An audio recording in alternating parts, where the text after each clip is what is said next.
cheeky little Nando's. Right.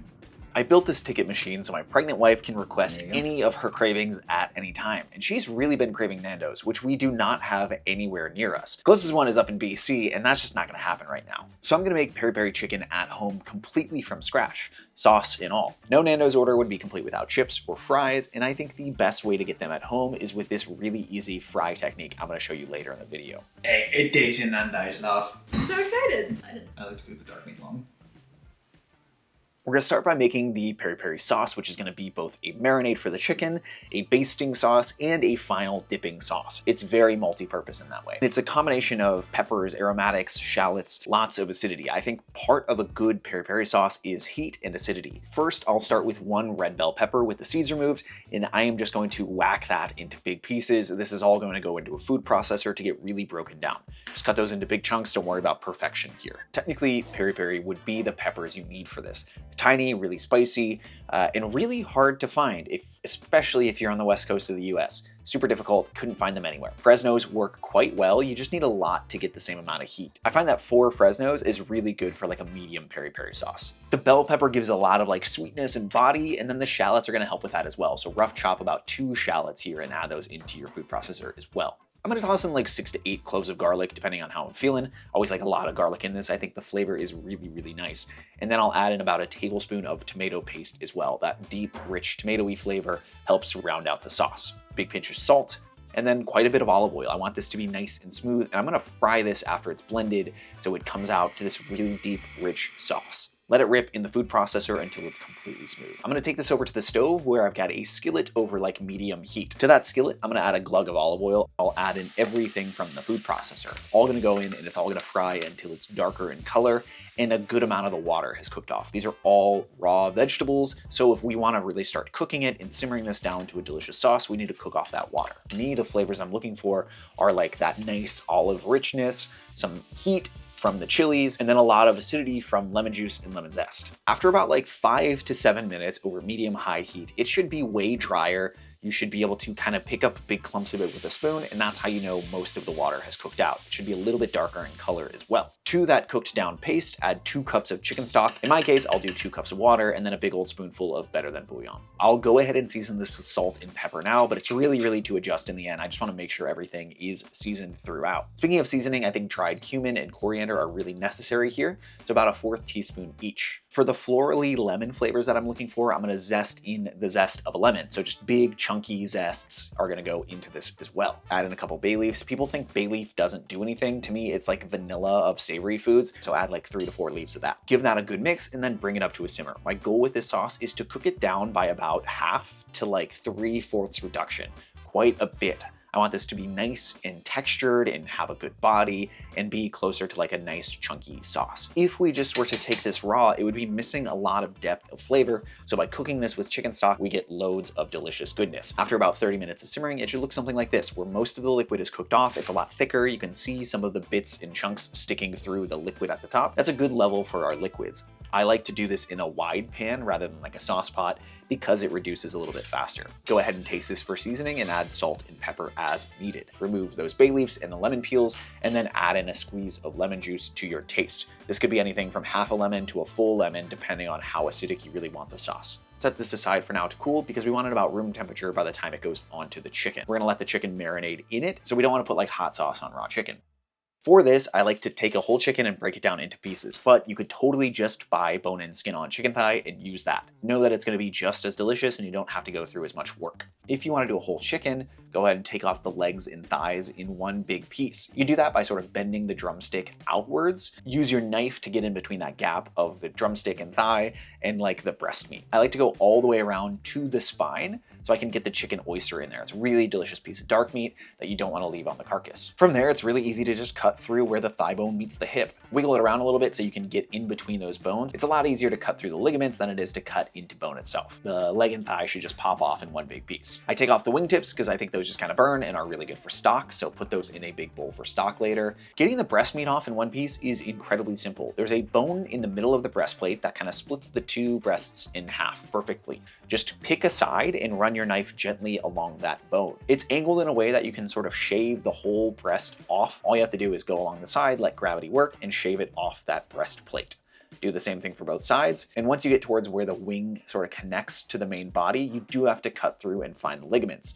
Same concept as you did with the thighs. Just use your hand to locate where it connects and cut through that connection point. Don't try to cut through the bone here. With that, you've got a carcass for stock. You've got 2 airline breasts. Those have the wings attached. And then you've got 2 whole leg quarters, which are really delicious. All of that dark meat is in one place. Everyone gets kind of a pick of what they want. This probably makes enough for 8 portions, so when you're serving, you can just cut these in half. I'm gonna use a tray that's way too small here, so in a second, I've gotta trade it out. What I wanna do here is make sure that the chicken is really seasoned now before I add the sauce. That means I'm gonna load up the skin and meat with kosher salt and paprika. This chicken can kind of sit in the fridge with that salt, and it helps get a much juicier final piece of chicken. It's really helpful for making sure your chicken is seasoned throughout and perfectly tasty. It gives you juicier chicken and more flavorful chicken. From here, I'm gonna spoon on a little bit of that marinade, probably like a tablespoon to 2 per piece of chicken, and just rub it in with my hands. This whole large tray is gonna go in the fridge and sit for like an hour to a day. You could let this marinate for a really long time. For me, I'm just gonna let this go for an hour so the salt has enough time to do its work and the marinade has enough time to become kind of tacky on the skin itself. I wanna get a little bit of color on the skin, but I find it's a lot of work to do this in a pan because there's just so much surface area of chicken. So I like to do this under the broiler. I'm gonna turn my broiler on low and put that whole tray in to just get the skin a little bit of a head start in the roasting process. Gives you a little bit more flavor, kind of chars some of those bits of sauce. Once I'm happy with the browning, I'm just gonna turn the oven to 425 Fahrenheit with the convection going. I like the movement of the air to get nice brown color, and it'll help crisp up the skin a little bit more. Why I like separating the white meat and the dark meat is because the white meat can cook a lot faster than the dark meat can. I like to leave my dark meat in a lot longer. Every 10 minutes, I'll go ahead and lacquer on a little bit more of that sauce so it sticks and cooks into the chicken, but the white meat is gonna be done in about 20 to 25 minutes. I promise to show you how I like to make fries at home. This is something I learned from one of my chef friends. For this, in 2 portions, I've got 2 healthy size russets. I'm just gonna square these. I'm not worried about taking off the skin because in squaring them, I'm gonna lose a lot of the skin anyways, and a little bit of skin is fine, not too worried about it. Only thing about this method is you need to make sure you're not overcrowding your pan. All of your French fry cut potatoes are gonna go into your pan, and then you're gonna cover it with oil. Enough oil to make sure that your fries are completely covered, but only just barely. You don't need a lot for this. I'm just using a combination of sunflower and olive oil. The potatoes are in the cold oil, and I'm just gonna put that whole pan on the stove over medium-high. First, this is going to confit the potatoes as the oil heats up. So it's gently cooking the potatoes first, kind of like your first fry with a good French fry. Then as the oil gets up to temperature, it's gonna start doing that second fry like the crispy fry. So it's doing the job of a double fry without actually having to go through all of that work. When you've got fries that are cooked well and they're cooked twice, the inside gets nice and fluffy, but the outside gets really crunchy. Doing this at home gets you that perfectly. You can gently shake the pan around because they do tend to start to stick to the bottom if you don't get them unstuck as it's heating up. As they start to get a little bit of texture on the outside, it's really easy to get them off. As the pan gets up to temperature, about 325 to 350, you'll notice that there's a lot of bubble action. Just keep an eye on it, make sure it's not getting too hot. I tend to not stir the potatoes around too much before it gets up to kind of like frying temperatures because they can break apart. It's really easy to break them apart while they're soft, so just let them do their thing and sit and just gently shake the pan if you need to break them up. Once they're browned and crispy, they're done. You don't have to worry about is the inside cooked because we gently confit it as the oil was heating up. When they're hot, I like to toss them in salt. In this case, I'm gonna also do some smoked paprika and some garlic powder. Nice, crispy, well-seasoned fries. That didn't take me that much effort to make. Temp your white meat at the 20-minute mark. Like I said, we wanna make sure to not overcook this. I wanna make sure it's about 155 to 160 when I take it out of the oven, so it rests and gets over to that 165 point. Dark meat is delicious when it's cooked for a long time. The fat that's inside those muscles has time to really dissolve and get delicious and unctuous and kind of like folly apart. It's the reason why dark meat is so good. Looking at this chicken is just gorgeous. The sauce has really cooked into the skin and become this kind of like thick, lacquered, delicious peri peri sauce. Slicing into that white meat, you can see it's well cooked.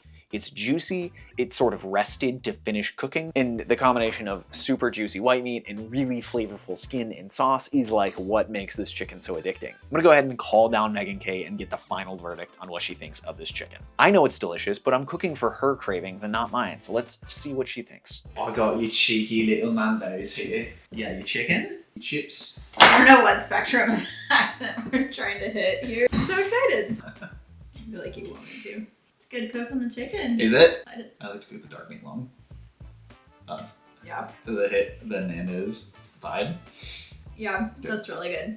Dang. The seasoning, it's like what I've been wanting. So Linda used to make like this really regularly. We had a South African neighbor who was like really close friends with our family, and her husband at the time was Portuguese, and she like introduced us to peri peri chicken. And I feel like when I was making this, it smells exactly like going to their place for dinner. For more of this content, like and subscribe. It is really good this time.